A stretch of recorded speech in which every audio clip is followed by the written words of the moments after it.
கூட்டணி இல்லாமல் யாரும் வெற்றி பெற முடியாது என்றும் அதிகாரத்தில் பங்கு தேவை என்றும் காங்கிரஸ் எம்பி மாணிக்கம் தாக்கூர் கூறிய நிலையில் திமுகவிற்கு தனிப்பெரும்பான்மை இருக்காது என்கிற இடத்திற்கு காங்கிரஸ் வந்துவிட்டதா என மார்க்சிஸ்ட் கம்யூனிஸ்ட் கட்சியின் மாநில செயலாளர் சண்முகம் கேள்வி எழுப்பியுள்ளார். அதே நேரத்தில் ஆட்சியில் பங்கு குறித்து பேச மாணிக்கம் தாக்கூர் காங்கிரசின் தேசிய தலைவரோ மாநில தலைவரோ அல்ல என திமுக செய்தி தொடர்பாளர் TKS இளங்கோவன் பதிலடி கொடுத்துள்ளார். கூட்டணியால் தான் இந்த தமிழகத்திலும் இந்தியா முழுவதும் வெற்றி பெறோம். அது உண்மையான விஷயம். இதை தெரிஞ்சுக்கிறோம். எல்லாருக்கும் இந்தியா முழுவதும் தேவை அதிகாரம் என்பது. இனிமே வர்ற காலங்கள்ல என்னன்னா அதிகார பதிவு இல்லாம எதுவும் பண்ண முடியாது. எல்லாருக்கும் எல்லா பதவிகளும் உறுப்புகளையும் அது பகிர்ந்தா கொடுக்க வேண்டியது. ஆளாளுக்கு ஒரு கருத்து சொல்வது என்பது மாணிக்கம் தாக்கூர் காங்கிரஸ் கட்சியின் மாநில தலைவரும் அல்ல, தேசிய தலைவரும் அல்ல. அவர் ஒரு கருத்து வெளிப்படையாக இப்படி சொல்வது என்பது அதை அவருடைய தலைமையிடம் சொல்ல வேண்டுமே தவிர வெளிப்படையாக சொல்வது என்பது காங்கிரஸ் கட்சியை பலவீனப்படுத்தி கொண்டிருக்கிறது என்பதை உணராமல் காங்கிரஸ் கட்சியை தொடக்கத்திலிருந்தே அந்த கட்சியில் உள்ளிருப்பவர்கள், கட்சி உறுப்பினர்களாக இருப்பவர்கள் தான் பலவீனப்படுத்தி வருகிறார்கள் என்பதற்கு இது ஒரு உதாரணமாகத்தான் நான் பார்க்கிறேன். 2026ஆம் ஆண்டிலே திராவிட முன்னேற்ற கழக தலைமையில் ஒரு நிலையான ஆட்சி அமைவதற்கு நாம் எல்லாம் பாடுபட வேண்டும். காங்கிரசும் இந்த கருத்திலே மாறுபடாது என்று நான் நம்புகிறேன். தனிப்பெரும்பான்மை கிடைக்கவில்லை என்றால்தான் கூட்டணி ஆட்சி என்பதை பற்றியே பேச முடியும். தமிழ்நாட்டை பொறுத்த வரைக்கும் திமுகவுக்கு தனிப்பெரும்பான்மை இருக்காது அப்படின்ற முடிவுக்கு வந்துட்டாங்களா அவங்க? அப்படி ஒரு நிலைமை வந்ததாக மார்க்சிஸ்ட் கம்யூனிஸ்ட் கட்சி கருதவில்லை. தனிப்பெரும்பான்மை கிடைத்ததற்கு பிறகு எதற்காக கூட்டணி ஆட்சி அமைக்க வேண்டும்? இந்த கேள்வியை தான் அவங்கள்ட்ட கேட்க விரும்புகிறேன். தஞ்சாவூர், திருவாரூர், நாகப்பட்டினம், மயிலாடுதுறை உள்ளிட்ட மாவட்டங்களில் வரும் வெள்ளி மற்றும் சனிக்கிழமைகளில் கனமழைக்கு வாய்ப்புள்ளதாக வானிலை ஆய்வு மையம் தெரிவித்துள்ளது. தென்கிழக்கு வங்கக்கடல் மற்றும் அதனை ஒட்டி இந்திய பெருங்கடலில் குறைந்த காற்றழுத்த தாழ்வுப் பகுதி உருவாகியுள்ளதாகவும் இன்று மேலும் வலுவடைய வாய்ப்பிருப்பதாகவும் இந்திய வானிலை ஆய்வு மையம் தெரிவித்துள்ளது. இந்நிலையில் தமிழகத்தில் ஒரு சில இடங்களிலும் புதுவை மற்றும் காரைக்கால் பகுதிகளில் இன்று லேசான பனிமூட்டத்துடன் வறண்ட வானிலையே நிலவக்கூடும் என வானிலை ஆய்வு மையம் கூறியுள்ளது. தஞ்சாவூர், திருவாரூர், நாகப்பட்டினம், மயிலாடுதுறை, ராமநாதபுரம், புதுக்கோட்டை ஆகிய மாவட்டங்களில் வரும் வெள்ளிக்கிழமையும், தஞ்சாவூர், திருவாரூர், நாகப்பட்டினம், மயிலாடுதுறை, கடலூர், விழுப்புரம் ஆகிய மாவட்டங்களில் வரும் சனிக்கிழமையும் கனமழை பெய்யக்கூடும் என கூறியுள்ளது. இதனிடையே வரும் 9ஆம் தேதி தொடங்கி வரும் 14ஆம் தேதி வரை தமிழக கடலோர மாவட்டங்கள் மற்றும் உள் மாவட்டங்களில் மழைக்கு வாய்ப்பு இருப்பதாக தனியார் வானிலை ஆய்வாளர் பிரதீப் ஜான் தெரிவித்துள்ளார்.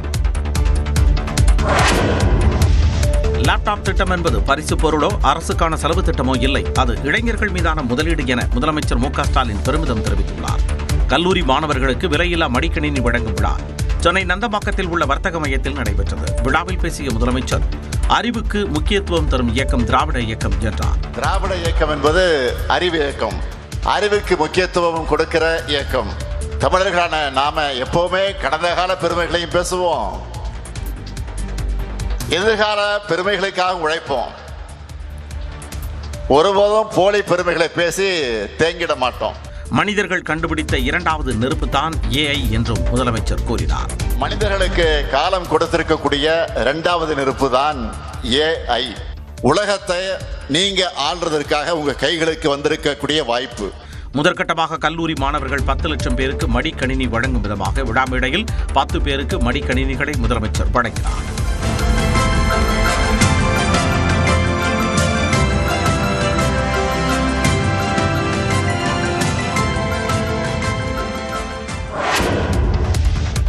லேப்டாப் திட்டம் மாணவர்களின் கேம் சேஞ்சராக இருக்கும் என துணை முதலமைச்சர் உதயநிதி ஸ்டாலின் தெரிவித்துள்ளார்.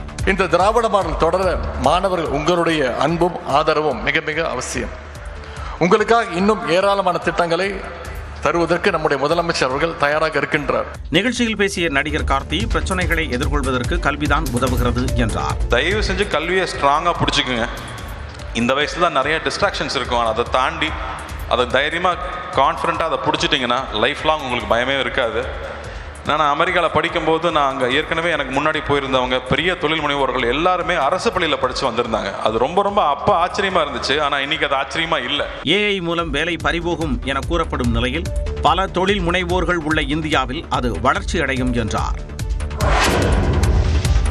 ஏஐ வருகையால் வேலைவாய்ப்பு அதிகரிக்குமே தவிர குறையாது என கூறிய ஐஐடி இயக்குனர் காமகோடி லேப்டாப் என்பது வெற்றிக்கான கதவு என்றும் தெரிவித்தார். தமிழ்நாடு அரசின் மடிக்கணினி வழங்கும் நிகழ்ச்சியில் பேசிய காமகோடி தமிழில் டைப் செய்வதற்கும் படிப்பதற்கும் ஏற்றாற்போல் இந்த லேப்டாப் தயாரிக்கப்பட்டுள்ளதாகவும் கூறினார். ஏனால ஜாப் இன்க்ரீஸ் ஆகும் ஓரளவு கம்ப்யூட்டர் யூஸ் பண்ணுறதுக்கு. அதனால் இந்த கம்ப்யூட்டரை நீங்கள் ஒன்று யூஸ் பண்ண வேண்டாம், உங்கள் அம்மா அப்பாக்களுக்கும் கொடுத்து அவங்களுக்கும் இதை கொஞ்சம் அந்த டேட்டா ப்ராசஸிங் இதெல்லாம் சொல்லி கொடுத்தீங்கன்னா அவங்களுக்கும் ஒரு காலத்தில் ஒரு பெரிய எம்பவர்மெண்ட்டாக இருக்கும். அதனால் ஒரு மாதிரி ஒரு digital empowerment for the whole family இதுலேருந்து கிடைக்குங்கிறது என்னோட கருத்து. நிகழ்ச்சியில் பேசிய மத்திய அரசின் முன்னாள் தலைமை பொருளாதார ஆலோசகர் அரவிந்த் சுப்பிரமணியன் சீனா அளவிற்கு பொருளாதாரத்தில் இந்தியா வளரவில்லை என்றாலும் இந்தியாவில் சீனா அளவிற்கு வளர்ந்துள்ள மாநிலம் தமிழ்நாடு என்றார். One of those states which is done exceptionally well is Tamil Nadu. So why this is important for India as a whole is that when people say, oh, why can't India grow like China? The question suddenly becomes, no. Why can't some parts of India grow like the China of Tamil Nadu in India itself? இந்தியாவில் தொழில் தொடங்க சிரமங்கள் குறைந்த மாநிலமாக தமிழ்நாடு விளங்குவதாகவும் அரவிந்த் சுப்பிரமணியன் தெரிவித்தார். அடுத்த தலைமுறைக்கு கல்வியை கொடுப்பதுதான் மிகவும் அவசியமானது என்று நடிகர் விஜய் சேதுபதி கூறியுள்ளார். கல்வி கிடைக்கப் பெற்றால் அந்த தலைமுறையே அடுத்த கட்டத்தை நோக்கி வளரும் என நடிகர் விஜய் சேதுபதி தெரிவித்துள்ளார். சென்னையில் நடைபெற்ற விலையில்லா மடிக்கணினி வழங்கும் நிகழ்ச்சியில் பேசிய அவர் இதனை குறிப்பிட்டார். வேறு என்ன கொடுக்கறத விட நம்முடைய அடுத்த தலைமுறைகளுக்கு கல்வியை கொடுக்கறது எவ்வளவு அவசியம். ஒருத்தர் கல்வி கிடைக்கிறது மூலமாக அந்த தலைமுறை அந்த குடும்பம் அவர்கள் அடுத்த கட்டத்தை நகர்ந்து போகிறாங்க. அதுக்கு மிக முக்கியமான பங்கு இந்த அரசு மறுபடியும் செஞ்சுக்கிட்டே இருக்காங்க. அதுக்கு ரொம்ப மிக்க நன்றி சார் உங்களுக்கு.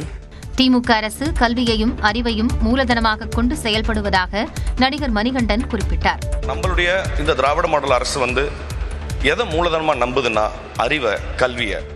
இன்று விதைக்கப்படும் விதை வளர்ச்சி பாதைக்கு இட்டுச் செல்லும் என்றும் மணிகண்டன் தெரிவித்தார்.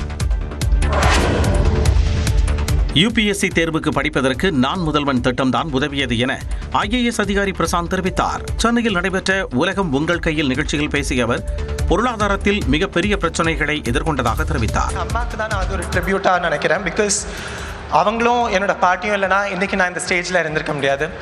அண்ட் நம்ம அரசு கொடுத்த அந்த ஊக்கமும் அந்த ஊக்கத்தொகையும் எவ்வளோ தூரம் உதவி இருக்கோ அதே போல் இந்த ஆடியன்ஸில் இருக்கிற பல ஸ்டூடெண்ட்ஸ் இதை மோட்டிவேஷனாக எடுத்து நம்ம அரசு கொடுக்குற அந்த உதவியை ஒரு தூண்டுகோலாக எடுத்து அவங்களும் ஃபியூச்சர் பியூரோக்ராட்ஸாக இந்த ஸ்டேஜில் இந்த சைடில் இருக்கணும்னு நான் ஆசைப்படுறேன். இதேபோல ஐபிஎஸ் அதிகாரியான இன்பா அரசு அளிக்கும் உதவிகளை முறையாக பயன்படுத்திக் கொள்ள வேண்டும் என்றார். என்னோட அப்பா பஸ் கண்டக்டர், என்னோட அம்மா பிடி சுற்றுவாங்க. ஏன் நான் இதை முக்கியமாக சொல்கிறேன்னா, இந்த மாதிரி குடும்பத்துலேருந்து ஒரு ஐஏஎஸ் ஐபிஎஸ் வர்றது ரொம்ப கஷ்டம் அப்படின்னு சொல்லுவாங்க. அது கிடையாது. அதற்கு நம்மளுடைய அரசாங்கம் நிறைய உதவிகள் இருக்குது. நம்ம அதை ப்ராப்பராக யூட்டிலைஸ் பண்ணணும். 4 ஆண்டுகளுக்கு முன்பு இதே போன்ற நிகழ்ச்சியில் பார்வையாளராக இருந்த தாம் தற்பொழுது ஐபிஎஸ் ஆகியுள்ளதாகவும் இன்பா பெருமிதம் தெரிவித்தார்.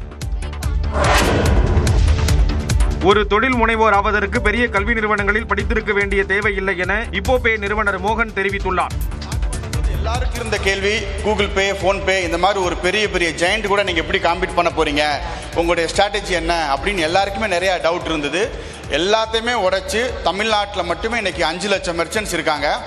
எங்களுடைய main focus Tier 2, Tier 3 rural area தான். இன்றைக்கி சென்னை, பெங்களூர், மும்பை, இது இப்போப்பேல என்டையர் இப்போப்பேல ஒரு 500 எம்ப்ளாயீஸ் நம்ம கம்பெனியில் ஒர்க் பண்ணுறாங்க. ஸோ இதுக்கு மெயின் ரீசன் எல்லாரும் சொல்லுவாங்க நீங்கள் ஒரு பெரிய காலேஜில் படிச்சிருக்கணும்னு சொல்லிட்டு. நான் ரொம்ப ஸ்ட்ராங்காக சொல்லுவேன், ஒரு சின்ன ஸ்கூலில் ஒரு கவர்மெண்ட் ஸ்கூலில் ஸ்டார்ட் பண்ணி கவர்மெண்ட் ஸ்கூலில் படித்து ஒரு கவர்மெண்ட்லேருந்து நிதி வாங்கி என்னால் இவ்வளோ பெரிய கம்பெனி ஆரம்பிக்க முடியும்னா இங்கே நிறைய பேர் ஸ்டூடெண்ட் இருக்கீங்க. என்னை விட பல மடங்கு ஒரு பெரிய லெவலில் வரலான்ட்டு எனக்கு அந்த நம்பிக்கை இருக்குது. முதலீட்டுக்கு என்ன இருக்கிறது என யோசிக்காமல் எது நம்மிடத்தில் இருக்கிறது என யோசிக்க வேண்டும் என உள்நாட்டு உணவு விநியோக செயலியான டிமாண்ட் நிறுவனத்தின் சிவசங்கர் தெரிவித்தார். என்னன்னா நம்மள்கிட்ட என்ன இருக்குது, இன்வெஸ்ட்மெண்ட் இருக்கா, அது இருக்கா, இது இருக்கான்னு எல்லாத்தையும் யோசிக்கிறத தாண்டி நம்மள்கிட்ட என்ன இருக்குன்றதை யோசிங்க. அது கண்டிப்பாக நமக்கு தேவையானதை அடுத்தடுத்து கொண்டு வரும். கடந்த 4 ஆண்டுகளில் மட்டும் தமிழ்நாட்டில் புத்தாக்க தொழில்களின் எண்ணிக்கை 12,800 அதிகரித்துள்ளதாக நிகழ்ச்சியில் தெரிவிக்கப்பட்டது. அதிமுக அரசு கொண்டு வந்த மடிக்கணினி வழங்கும் திட்டத்தை முதலமைச்சர் மு.க. ஸ்டாலின் ஏற்றுக்கொண்டதாக எதிர்க்கட்சி தலைவர் எடப்பாடி பழனிசாமி தெரிவித்துள்ளார். கள்ளக்குறிச்சி மாவட்டம் வாழவந்தான் குப்பத்தில் அதிமுக மகளிர் அணி பொதுக்கூட்டம் நடைபெற்றது. நிகழ்ச்சியில் பேசிய எடப்பாடி பழனிசாமி அதிமுக ஆட்சியில் அடிக்கல் நாட்டிய திட்டங்களுக்குத்தான் திமுக அரசு திறப்பு விழா காண்பதாக கூறினார். மடிக்கணினி திட்டத்தை கொண்டு வந்து தமிழகத்திலே 10 ஆண்டு காலத்தில் 52,35,000 மாணவ மாணவிகளுக்கு மடிக்கணினி கொடுத்து சாதனை படைத்த அரசாங்கம் சுமார் 7,300 கோடி ரூபாய் இதற்காக செலவழித்தோம். நாங்கள் அந்த திட்டத்தை அதிமுக ஆட்சியிலே கொண்டு வரப்பட்ட திட்டம், அதை நாங்கள் வரவேற்கின்றோம். திரு ஸ்டாலின் அவர்களை இப்பொழுது ஏற்றுக்கொண்டு விட்டார். அனைத்து இந்திய அண்ணா திராவிட முன்னேற்ற கழக ஆட்சியிலே கொண்டு வரப்பட்ட திட்டம் சிறப்பான திட்டம் என்று இன்றைய முதலமைச்சர் ஏற்றுக்கொண்டு இன்றைக்கு அந்த திட்டத்தை துவக்கி வைத்திருக்கின்றார். கள்ளக்குறிச்சியில் கள்ளச்சாராயம் அருந்தி 68 பேர் உயிரிழந்த நிலையில் பாதிக்கப்பட்டவர்களுக்கு ஆறுதல் சொல்லக்கூட தமிழ்நாடு முதலமைச்சர் வரவில்லை என இபிஎஸ் குற்றம் சாட்டினார். நம்ம ஊரு பொங்கல், மோடி பொங்கல், பொங்கலோ பொங்கல், பொங்கலோ பொங்கல், பலே பாரத் மாதா கி, பொங்கலோ பொங்கல், மோடி பொங்கல். 2 நாள் பயணமாக தமிழ்நாடு வந்த மத்திய உள்துறை அமைச்சர் அமித்ஷா திருச்சி மன்னார்புரத்தில் உள்ள ராணுவ மைதானத்தில் நடைபெற்ற மோடி பொங்கல் விழாவில் பங்கேற்றார். அவருக்கு பரிவட்டம் கட்டி உற்சாக வரவேற்பு அளிக்கப்பட்டது.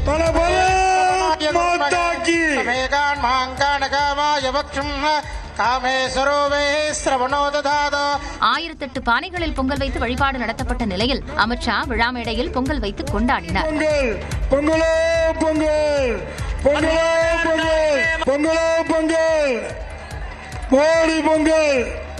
இந்த நிகழ்ச்சியில் மத்திய அமைச்சரும் தமிழ்நாடு பாஜக தேர்தல் பொறுப்பாளருமான பியூஷ் கோயல், மத்திய இணையமைச்சர் எல் முருகன், நயினார் நாகேந்திரன், அண்ணாமலை உள்ளிட்டோர் கலந்து கொண்டனர். முன்னதாக திருவானைக்காவல் ஜம்புகேஸ்வரர் கோயிலில் அமித்ஷா வழிபட்டார். அதன் பின்னர் ஸ்ரீரங்கம் ரங்கநாதர் கோயிலிலும் அமித்ஷா சுவாமி தரிசனம் செய்தார்.